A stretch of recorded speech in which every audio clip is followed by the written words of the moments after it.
Hi, സമൃദ്ധി ഡിസൈൻസിലേക്ക് എല്ലാവർക്കും സ്വാഗതം. ഞാൻ 2 ദിവസം മുമ്പേ സമൃദ്ധി കോസ്റ്റ്യൂം ഡിസൈൻസിൻ്റെ ഒരു സ്പെഷ്യൽ കമ്മിങ് സൂൺ എന്ന് പറഞ്ഞിട്ട് ഒരു പോസ്റ്റ് ഇട്ടിരുന്നു. ആ സ്പെഷ്യൽ വീഡിയോ ആണിത്. വീഡിയോ മുഴുവൻ കണ്ടു നോക്കൂ. അതിശയവും സന്തോഷവും തരുന്നൊരു കാര്യം ഈ വീഡിയോയിലുണ്ട്. അപ്പോൾ നമുക്ക് കാര്യത്തിലേക്ക് കടക്കാം. ഞാൻ ഈ ഉടുത്തിരിക്കുന്നത് മുണ്ടും വേഷ്ടിയാണ്. ഇതിലിപ്പോൾ എന്താ ഇത്ര പ്രത്യേകത എന്ന് നിങ്ങൾക്ക് തോന്നാം. കേരളത്തിൻ്റെ തനത് ശൈലിയിലുള്ള ഈ വസ്ത്രധാരണം നല്ല ഭംഗിയാണ് കാണാൻ. നമ്മൾ മലയാളികൾക്ക് ഇഷ്ടമുള്ളൊരു വസ്ത്രം കൂടിയാണ് ഈ മുണ്ടും വേഷ്ടിയും.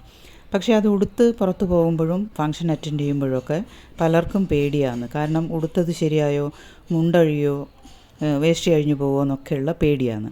അമ്മമാർക്കും അമ്മമ്മമാർക്കും അത് ഉടുത്ത് ശീലമുള്ളതുകൊണ്ട് അവർക്കതൊരു പ്രശ്നമല്ല. പക്ഷേ അന്യനാട്ടിൽ ജനിച്ച് വളർന്ന മലയാളികൾ, ടീനേജായിട്ടുള്ള യങ്സ്റ്റേഴ്സ് ഒക്കെ ഇത് ഉടുക്കുക എന്ന് പറഞ്ഞിട്ടുണ്ടെങ്കിൽ ഒരു ടാസ്ക് തന്നെയാണ് അവർക്ക്. എൻ്റെ അടുത്ത് സ്റ്റിച്ച് ചെയ്യിക്കാൻ വരുന്ന പലരും അത് സൂചിപ്പിച്ചിട്ടുണ്ട്. നിങ്ങളിൽ ആർക്കെങ്കിലും മുണ്ടും വേഷ്ടി ഉടുക്കാൻ ബുദ്ധിമുട്ട് അനുഭവപ്പെടാറുണ്ടോ? ഒന്ന് കമൻറ്റ് ചെയ്യണേ. ഈ design ready to wear sari മാതിരി എന്തുകൊണ്ട് മുണ്ടും വേഷ്ടി ആക്കിക്കൂടാ എന്നൊരു തോട്ട് മനസ്സിൽ വന്നു. അതിൽ നിന്ന് വന്നതാണ് ഈ റെഡി ടു വെയർ മുണ്ടും വേഷ്ടി.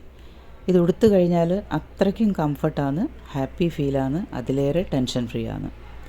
അപ്പോൾ നിങ്ങൾക്കും ഇതുപോലെ റെഡി ടു വെയർ മുണ്ടും വേഷ്ടി വേണമെങ്കിൽ സമൃദ്ധിയിൽ കസ്റ്റമൈസ് ചെയ്ത് തരുന്നതാണ്. ഡീറ്റെയിലിന് വേണ്ടി DM ചെയ്തോളൂ കേട്ടോ. ഇനി നമുക്ക് ഇതെങ്ങനെയാണ് ഉടുക്കുന്നതെന്ന് നോക്കാം. ഇത് 2 നോട്ട് ഞാൻ വെച്ച് കൊടുത്തിട്ടുണ്ട്. അതിൽ 2 ഒരു സൈഡിൽ, രണ്ടും പിന്നെ വീണ്ടും ചുറ്റിയെടുത്ത് വീണ്ടും കെട്ടി ഉറപ്പിക്കുന്നു. ഇത് ചെയ്താൽ തന്നെ നല്ല ഫിക്സായിട്ട് ടൈറ്റായിട്ട് അരയിൽ നിന്നോളും. പിന്നീട് വേഷ്ടി അറ്റാച്ച് ചെയ്തിട്ടുള്ള ആ പോർഷൻ ഒരു ഹുക്ക് വെച്ചിട്ടാണ് ഞാനത് ഫിക്സ് ചെയ്തിട്ടുള്ളത്.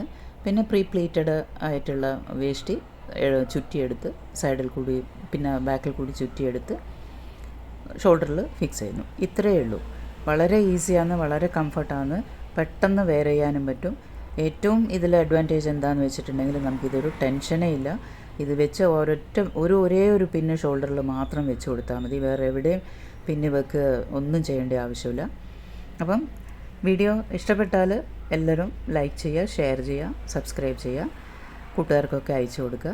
അപ്പോൾ വീണ്ടും നമുക്ക് അടുത്തൊരു വീഡിയോയിൽ കാണാം. Thanks for watching. ബൈ.